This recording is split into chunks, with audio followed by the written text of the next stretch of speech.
bienvenue dans une nouvelle vidéo. Aujourd'hui on se retrouve pour parler d'un sujet qui est très récurrent au niveau de mes questions sur Instagram. C'est comment on entretient une plante que l'on vient d'acheter et que l'on ramène à la maison. Alors ce que je vous propose, c'est voir les différentes façons de faire, parce qu'il n'y a forcément pas qu'une seule façon de faire. Et puis aussi il y a vraiment la différence entre je viens d'acheter une plante dans une jardinerie, donc qui était pas loin de chez moi et qui a déjà subi un voyage, ou je viens de recevoir une plante que j'ai achetée sur un site internet et elle vient potentiellement de vraiment beaucoup voyager, et là l'acclimatation se fera différemment. Le conseil que je vous partage de base, c'est de bien connaître la plante qu'on achète. Il est possible qu'il y ait des gens en jardinerie qui soient disponibles pour vous aider et pour vous conseiller avant l'achat. Et si jamais vous faites un achat sur internet, je vous conseille de regarder les fiches d'entretien qui sont dispo sur les sites internet ou sur mon blog verbovo.fr pour pouvoir vous rendre compte un petit peu de l'entretien qu'il faudra apporter à la plante, et notamment de ses besoins en termes de lumière et d'arrosage peut-être, qui seront un peu différents des plantes que vous possédez déjà. Ça, c'est un peu mon conseil numéro 1. On se renseigne un peu sur la plante avant de l'acheter. Si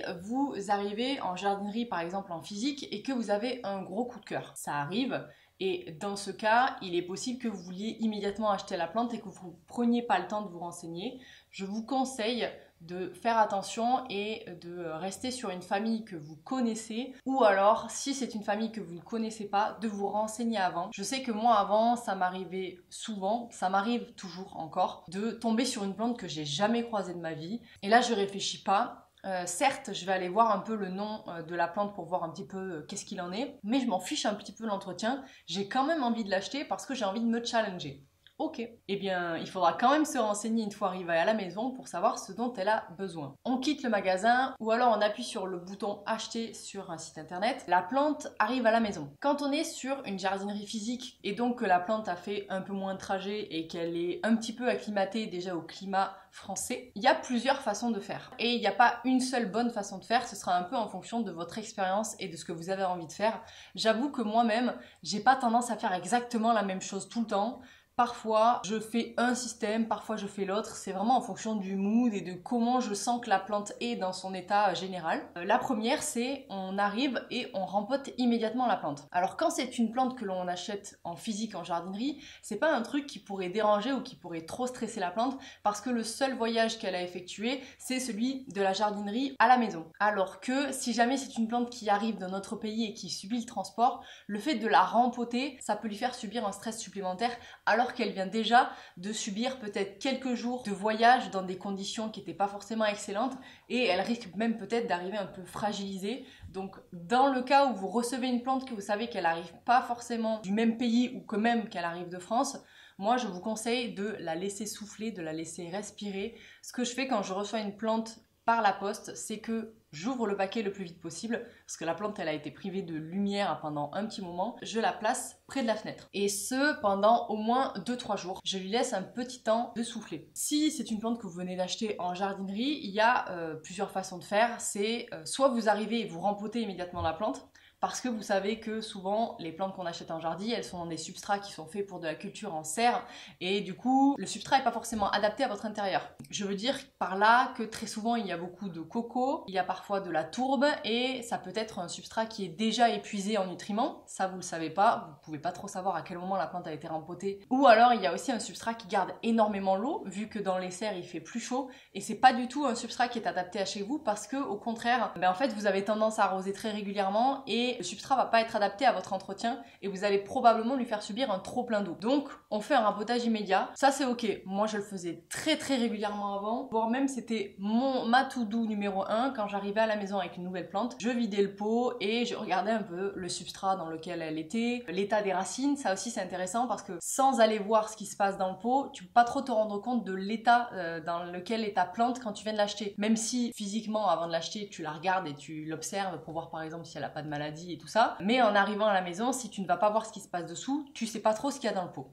Il y a cette façon de faire, donc le rempotage immédiat, ou alors tu la laisses s'acclimater, un peu comme la plante que tu viens de recevoir par la poste. Tu la mets proche de la lumière, à un endroit qui est lumineux et qui ne changera pas trop de la jardinerie, dans une température qui est plutôt stagnante et classique dans ton intérieur, autour des 20 degrés, et tu la laisses tranquille. Il y a aussi les gens qui ont pour habitude, lorsqu'ils reçoivent une plante par la poste, ou alors qu'elle vient de jardinerie, de l'isoler. Alors, c'est une bonne façon de faire, c'est-à-dire que si jamais la plante elle a des nuisibles, eh bien tu l'isoles de toute ta collection et ça peut te permettre de ne pas avoir une grosse attaque d'acariens ou des problèmes de maladie alors que tu viens d'apporter une nouvelle plante à ta collection. Et suite à ça, il y en a qui les traitent immédiatement. Moi, ça m'arrivait beaucoup de faire ça au moment où j'étais envahie par les thrips et que je venais de m'en débarrasser. Effectivement, il n'y avait pas une plante qui rentrait chez moi sans qu'elle ait un traitement préventif. Alors c'est bien. Franchement, c'est une bonne façon de faire parce que ça te permet de sécuriser l'arrivée de ta nouvelle plante et de surtout sécuriser ta collection. Mais ça peut aussi la choquer un petit peu parce que tu la traites avec quelque chose qui est peut-être puissant. Mais ça te permet de mettre à l'abri toutes tes plantes que tu avais déjà chez toi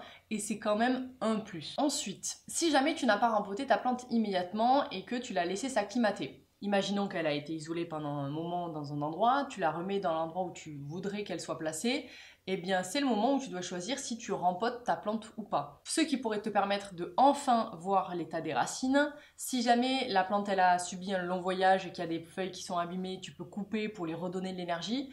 Ce qui est sûr, c'est qu'il y a toujours un temps d'acclimatation où la plante elle s'habitue à son nouveau climat et elle peut arriver dans un substrat qui est déjà pauvre en nutriments et en fait elle ne va pas pousser. Elle va faire une grosse période de pause pendant laquelle elle va s'acclimater doucement à chez toi et elle va pas avoir tendance à pousser. Alors que toi, en achetant une nouvelle plante, tu te dis j'investis quand même dans quelque chose et j'ai vraiment envie que ça pousse. Dans ces cas-là, le rempotage est obligatoire. Comme ça, tu es sûr de toi-même apporter les nutriments dont tu as besoin de ta plante pour la voir pousser chez toi. Et puis pendant tout ce laps de temps, il y a quand même quelque chose qui est primordial, c'est l'observation. Que tu aies acheté une plante sur internet ou que tu l'aies achetée en jardinerie, c'est très important d'être présent pour pouvoir observer ta nouvelle plante évoluer. Parce qu'il est possible que finalement, en fonction de ses besoins, tu n'y répondes pas vraiment et qu'elle dépérisse au fur et à mesure alors qu'elle est censée être en bonne santé. Elle peut perdre des feuilles parce que le stress était beaucoup trop présent et en fait elle va se mettre en sécurité pour se protéger. Donc il faut vraiment être là pour pouvoir éventuellement agir rapidement. Par exemple, si la plante elle a été noyée en jardinerie mais que tu ne le sais pas parce que tu l'as laissée s'acclimater, eh bien sans être présent à la maison, ça peut être risqué parce que tu ne seras pas en mesure de pouvoir sauver ta plante si jamais elle est mal en point. De toute façon, l'entretien des plantes en général, c'est énormément d'observation pour pouvoir voir si la plante est en bonne santé, si elle s'acclimate correctement. Quand je parle d'acclimatation, c'est juste le fait de s'habituer à une nouvelle température, à une nouvelle luminosité. Et dans ce cas, si jamais elle a des réactions qui ne sont pas adaptées en fonction de ses besoins, il ne faut pas hésiter à la déplacer. Parce que forcément, une nouvelle plante, elle n'a pas une place fixe dans un intérieur. Elle a besoin d'avoir tout ce dont elle a besoin en termes d'entretien, de lumière et d'eau, mais potentiellement il faudra la déplacer si jamais tu ne réponds pas à ses besoins dans l'endroit où tu l'as placée. Et puis il y a tout ce qui est question d'arrosage. Au début, j'ai plutôt tendance à y aller doucement en termes d'arrosage parce que suivant le substrat qu'elle a eu avant, suivant l'entretien qu'elle a eu avant, un excès d'eau est plus vite arrivé qu'un manque d'eau. Je vois un petit peu comment elle réagit et c'est seulement après le rempotage que je lui apporte des nutriments. J'aurais vachement moins tendance à apporter des nutriments en termes d'engrais liquide à une plante si jamais je ne sais pas de quoi est composé son substrat. Ça, c'est une sécurité personnelle. Je sais que j'aime bien faire ça. Je suis sûre de réussir à gérer son arrosage sans la mettre en péril et en danger suite à un excès d'eau. Et ce que je fais en général, c'est que je fais en fonction de la température de ma pièce, c'est-à-dire que j'y vais plutôt doucement. J'ai tendance à arroser peu tout au long de l'hiver, automne et même le printemps. J'y vais vraiment doucement. Même quand il y a des excès de chaleur en extérieur, il fait vite chaud chez moi, mais j'ai quand même tendance à gérer et augmenter petit à petit les doses d'arrosage. Je vais pas du jour au lendemain avec beaucoup d'eau parce que j'ai toujours peur des excès d'arrosage. Ça m'arrive encore, de moins en moins. On est plus sur des plantes qui ont parfois des manques d'eau, mais je préfère qu'elles manquent d'eau qu'il y ait un excès d'eau parce que c'est très compliqué à rattraper. Voilà, c'est ok. Tu as réussi à acclimater ta plante, tu trouves qu'elle a une bonne tête, elle a un joli port, elle s'est remis un petit peu de ses émotions suite à son voyage. Et alors, qu'est-ce qui se passe après ? C'est la vie de la plante qui va te le dire. J'espère que d'ici là, tu te seras renseigné renseigner sur les besoins de ta plante. Peut-être qu'elle a besoin d'un engrais spécifique si c'est une plante fleurie,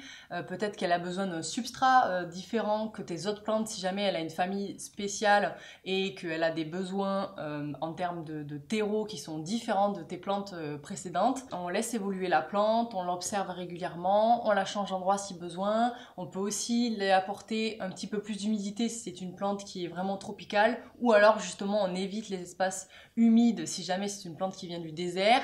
Voilà, il y a tout ça à apprendre. Toi et elle, vous allez apprendre à vivre ensemble. Tu vas pouvoir capter un petit peu les signaux qu'elle t'envoie si jamais elle a des feuilles qui jaunissent ou autre. Attention toujours aux plantes qui peuvent être facilement malades, notamment les plantes tropicales ou les alocasias. Il faut surveiller les débuts de maladies comme les araignées rouges ou encore les thrips. Donc sur ça, tant que tu n'apprendras pas à observer ta plante et à lire les informations qu'il y a disponibles sur internet ou dans des bouquins, tu ne pourras pas savoir comment elle évolue. Et je te souhaite tout le bonheur du monde pour toi et ta plante, pour que tout fonctionne au mieux entre vous. Et ce qu'il faut savoir, c'est qu'il faut aussi apprendre à dire non à une variété. Ça m'est arrivé, j'ai dit stop pour une variété en particulier chez moi. En fait, ça ne correspond pas du tout à mon environnement dans mon appartement. Il y a les calatheas que j'ai arrêté d'acheter réellement parce que c'est des plantes qui ne sont pas bien chez moi et ça peut être dur à accepter. Je n'achèterai plus de calathea tant que je vis dans cet appartement. Il est très sec, il fait très chaud et effectivement c'est vraiment des plantes qui, je m'en suis rendu compte à force de les tuer malheureusement, ou qu'elles meurent petit à petit chez moi, tout simplement parce que je ne répondais pas à leurs besoins correctement, parce que je n'arrivais pas à trouver le substrat qu'il leur fallait. Et il y a des fois, avant d'acheter, je me raisonne et je me dis attention Morgane, c'est vraiment pas une plante qui va bien chez toi. Et c'est possible, malheureusement, d'avoir des intérieurs qui ne sont pas faits pour certaines variétés. Ou alors on force un peu le truc et on arrive à leur trouver un petit coin. Ça dure un temps, mais je peux vous jurer qu'il y a vraiment des plantes qui ont besoin d'endroits spéciaux pour vivre. Et si toutes les conditions ne sont pas optimales, eh bien ça se passe pas bien et on laisse dépérir une plante alors qu'à la base on l'a achetée parce qu'elle nous plaisait énormément. C'est tout pour cette vidéo, j'espère que ça vous a plu. Si jamais vous avez peut-être une expérience à partager sur l'arrivée d'une plante et les soins que vous lui avez apportés, n'hésitez pas à nous les dire en commentaire. Ça peut être cool qu'on échange un peu sur nos façons de faire. Je sais qu'il n'y a pas qu'une seule façon de faire. Moi, j'ai partagé mes différentes méthodes en fonction d'un peu comment j'ai arrivé à gérer l'une ou l'autre situation en fonction de où arrivait la plante. Échangeons en commentaire et partageons un peu notre expérience. Si jamais cette vidéo vous a plu, mettez un petit like et si ce contenu vous plaît, abonnez-vous à la chaîne et on se retrouve pour une nouvelle vidéo ce dimanche. Salut!